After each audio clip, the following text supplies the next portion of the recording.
Okay, okay. Good evening, everyone. Sorry for this technical issue. This is the first time I am also appearing online for the session. These are the topics which I am going to cover today about the second part of microbiology. And you can see on the screen there are 14 topics which I have chosen for the today's session. So I was talking about at the end of the lecture, student shall be able to recollect the theoretical knowledge about the topics discussed. They're able to write SAQs and LAQs correctly, and they should be able to develop confidence in going for final MHS examination. I was referring about these two great scientists, Robert Cox and Louis Pasteur, who have contributed a lot to the field of microbiology. What do you expect from these two scientists in the examination? That they ask generally short answer question, and you need to write about their contribution, whatever they have contributed to the field of microbiology. The third important SAQ which I feel that can be asked in the examination is the Koch postulates, and you all know that there are 4 postulates which you must know. First is the every disease is associated with the etiological agent, and that etiological agent can be isolated in a pure form, and from the same pure form culture you can able to generate the same disease in an experimental animal, and from that experimental animal you can also again able to isolate in pure form in the culture. So these are the 4 postulates which you can generally expect from this chapter. So now moving on to the immunology part, which I feel that it is more important: immunity, antigen and antibody. What I expect from the immunity is you must know about the difference between the active and passive immunity. This is the most important SAQ which I expect from the exam point of view after going through several years of question paper. What do we expect in the difference between the active and passive immunity is that you must know there are 6 points which are very important in both the immunity. If you know first 6 points from the active immunity, you can able to write the other part of the passive immunity. So just for example, if it is in the active immunity, it is produced actively by the host immune response, while it is produced passively by the host immune response. Similarly, you can remember all the other points, so that if you remember one part, you can able to write in the second part. Okay, coming to the immunoglobulins, which is very important topic again. I have seen in the couple of years in the theory paper that they generally ask about the diagram of immunoglobulin. So this is what we expect from the students, that you need to draw the neat label diagram of immunoglobulin. This is the structure which you need to draw in the colorful way. Now there are 4 MCQs which you can expect from this chapter. And how do you remember the different immunoglobulins from this chapter? You can see there is a one word. You can see here, gamed. So this gamed is able to remember you for all the antibodies. The last letter of the immunoglobulin is nothing but the immunoglobulin. So you can expect for IgG, the MCQ is that which is the antibody which crosses the placenta. So your answer should be IgG. The second is IgA, which is the secretory antibodies which is amongst the following immunoglobulins. So you can write that answer is immunoglobulin A. Third immunoglobulin, which is M antibody. This is the most important antibody which comes first and disappears first also. So this is generally detected in the recent infection. If MCQ comes on this antibody, it will be asked on the recent infection. So you need to mark it as a IgM antibody. IgE antibodies are all of you are aware that this is the most important immunoglobulin which takes part in the hypersensitivity type 1 reaction, which I'm going to cover in the next slide. So what do you expect from this chapter is that difference between the active and passive immunity, and the structure neat label diagram of the immunoglobulins. And of course, there are 4 MCQs which can be asked from this chapter. I hope you have understood what I am trying to communicate with you. Now, the most important, again, from the immunology point of view is the antigen and antibody reaction. This is also called as serological reaction. Here you can expect the LAQ, SAQ, anything from this chapter, because this is the most important chapter. Even in this, in the initial slide, I have told you that I always tell my student that it is not only for the exam point of view, but you must also be able to know as a healthcare professional in the future. So what is the question in this chapter is that define the agglutination precipitation reaction and either discuss the agglutination reaction with the examples of that and the reaction. And you have to mention, I will show you the next in the few moments. But the agglutination reactions are very important in detection of the antibody. This can also be one of the MCQ for your question paper. So you remember that when we talk about the agglutination, the antibodies are detected very well as compared to the precipitation reaction. So these are the different applications of agglutination reaction. I have just given you the example how you go about writing the SAQs and LAQs. So these are the various application of the agglutination reaction which you need to write when asked in the examination. Now coming to the second part of this chapter, it is the precipitation reaction. Again, similarly, you have to define the precipitation reaction, and they may ask you the second part of the question as a different types of precipitation reaction with the applications. So I was talking about the precipitation reactions are very important in detecting the antigen as compared to the antibody. This again can become one of the MCQ. So you remember precipitation reaction, you can remember as a PA of any leader, you can remember like that. So precipitation reactions are useful in detecting the antigens rather than the antibodies. So these are the two main application of the precipitation reaction. And you can see here the type of precipitation reactions. Remember in the microbiology, the marking system is very clear, like a mathematics. If you go point-wise in all the SAQs or LAQs, you will be able to get out marks. I guarantee you for that. Okay, this is the most important chapter from the immunology, hypersensitivity. And in the hypersensitivity chapter, there are 4 types of hypersensitivity reaction, type 1 to type 4.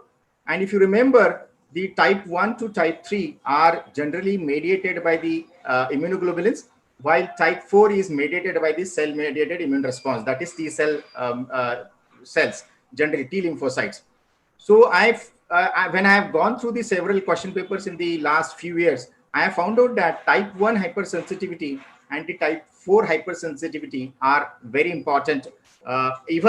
Again, I told you that it is exam point of view also, but you also should know as a healthcare professional, because in type 1 hypersensitivity reaction, when you are taking care of your patient, if you do not have adrenaline dose loaded, and if you are doing the person oral cavity, whatever you are doing, and the person may die because of this type of hypersensitivity reaction if you do not attempt to treat it with the adrenaline. So it is very important to know theoretical part of type 1 hypersensitivity reaction, which you might experience in your future professional life.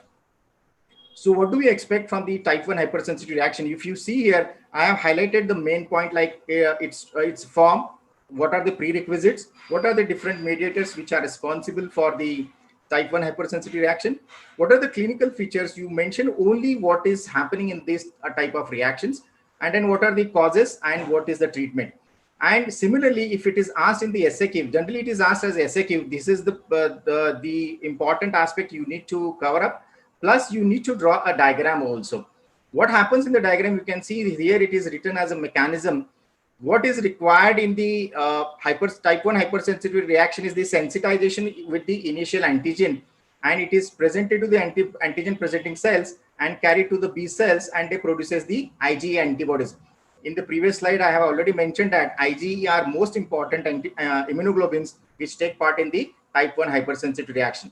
So what happens, initial exposure, they produces few amount of antibodies, that is IgE, and they bound to the mast cell.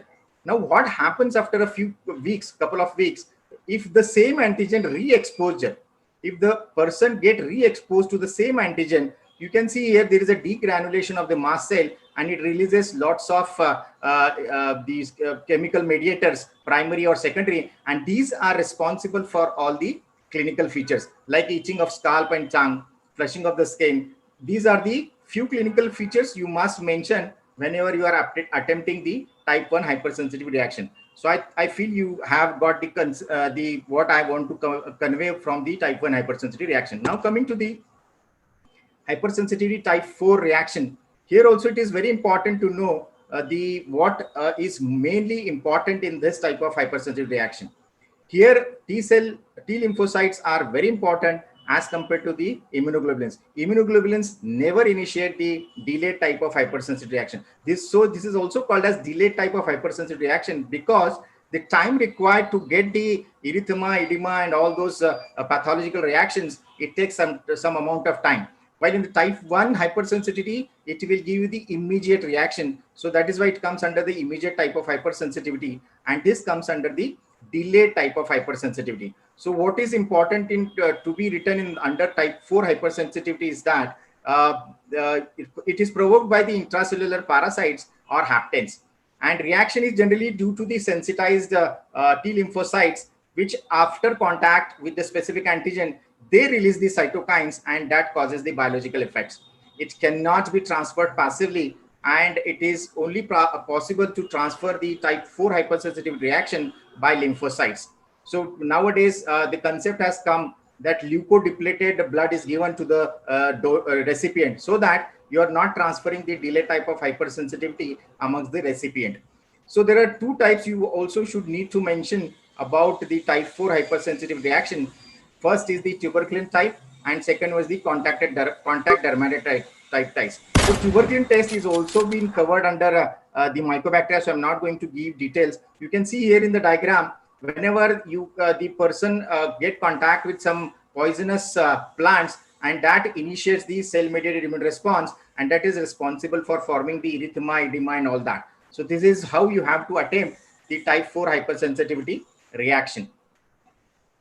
Okay, this is again one of the most important chapter from the immunology, that is complement. You can expect the majority of time I have seen it has been asked as a short answer question, but you can still expect that the long answer question. When long answer question comes, you need to elaborate about these two pathways, that is classical pathway and alternative pathway. In detail, you have to write the flow chart in the what happens in the classical pathway and what happens in the alternative pathway. Now, what we expect in the short answer question when you are attempting about the complement, what is the complement? So complement is nothing but the different components of complement. It's a protein, and it acts as after one after the another. So C1, after C1 it comes C4, and then C2 and C3, like that up to the C9. So this is what is the complement. And what are the different components of complement? As I said, it is from C1 to C9, and C1 is again divided into three components: C1q, C1r, and C1s. So the third point which you need to write about the SAQ of complement, the biosynthesis of these components. If you look at the table, it is clearly given which the human body part manufacture or biosynthesize which components of the complement. If you look at the C1, you start with the C1, it is generally intestinal epithelium. So how will you remember C1? You can see the first letter of intestine, I. So it is one I. So C1 is generally biosynthesized by the intestinal epithelium. Now coming to the C2 and C4, it is the table of two, something like that. So it is generally manufactured or biosynthesized in the macrophages. Now you have the spleen, which we all know it is a dead organ in the body. So you can remember certain odd complement of components which are biosynthesized in the spleen. Liver, as you all know, that it is one of the vital organ in the body, and you can see here is a table of 3, 6, and 9. What is remained? 7. So it is not known who biosynthesize these the C7 complement in the body. So coming to the pathways, there are two pathways, mainly classical and alternative. There is also lectin pathway, but when I told you, when you are attempting to the long answer question, you need to elaborate the classical pathway in a flow chart. Only you need to remember, when you're talking about the classical pathway, after C1, C4 comes and not the C2. After C1, C4 comes and not the C2. And after C1, C4, C2 will come, and then C3, C4, C5, C6, C7, 8, and 9. This is the flow. What you have to remember in the flow chart, after C1, C4 will come and not the C2. 1, 2, 3, it's not like that. 1, 4, 2, 3, 4, 5, 6, 7, 8, 9. Second important difference when you're writing about the classical pathway, whenever one component acts as an enzyme to the next complement of the complement, it cleaves into two components. One is the smaller, which is denoted by B letter, and one is the bigger, which is denoted by A letter. So whenever we say that A letter, it is released into the bloodstream. while B stands for binding, so it will bind to the cascade.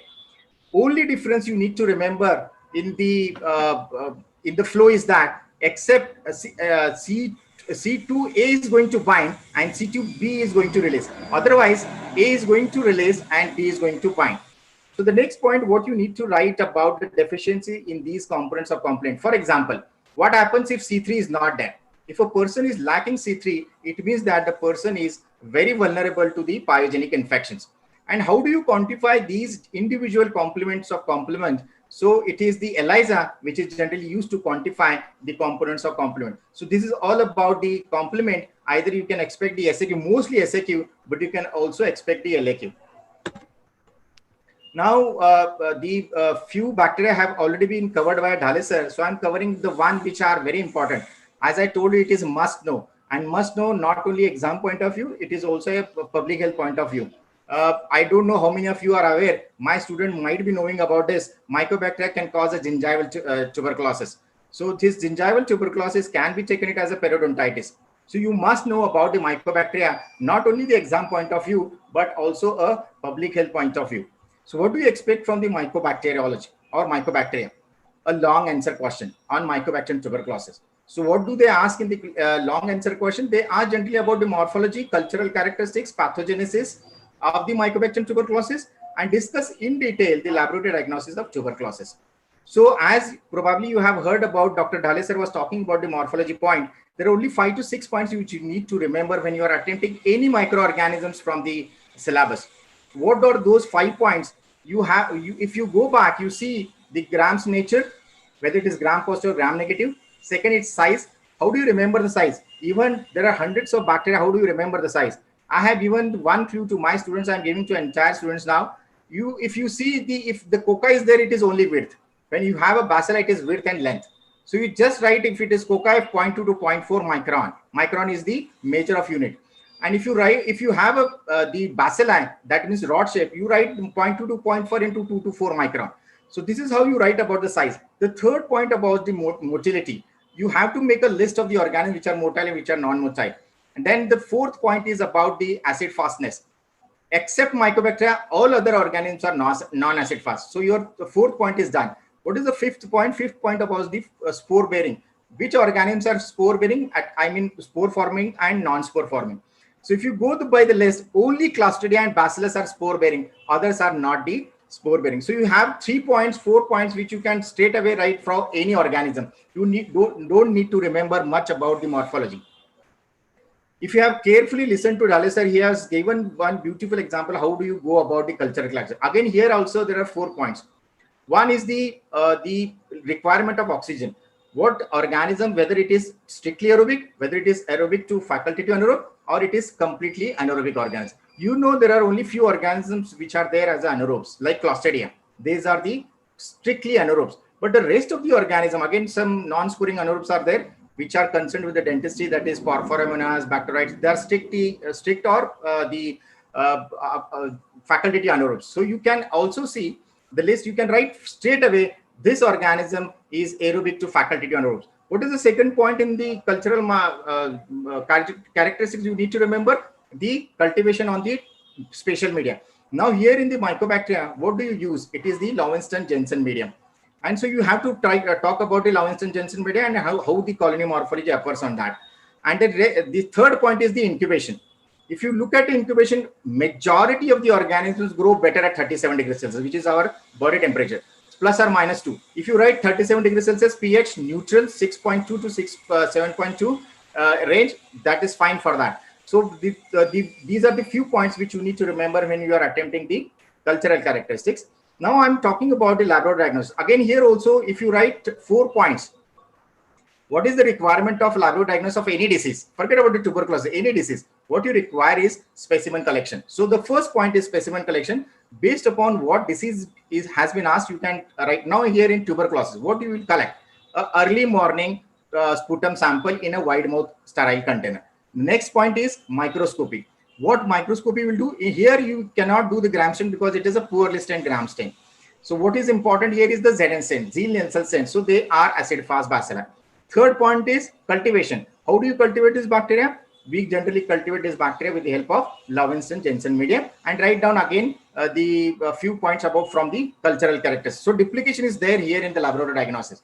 And fourth point is identification and the antibiotic sensitivity. So any disease, if it is there in the LAQ or SAQ, you must start with the specimen collection, then with the microscopy, third one is the cultivation, and the last one is the identification and antibiotic sensitivity pattern. So this is how you need to go about when you are talking about the laboratory diagnosis of any disease. Here I am talking about the tuberculosis. You can expect two more SAQ from this chapter, atypical mycobacteria. I think you also know that it is also called as MOTT. What does it mean? It means that mycobacteria other than tuberculosis.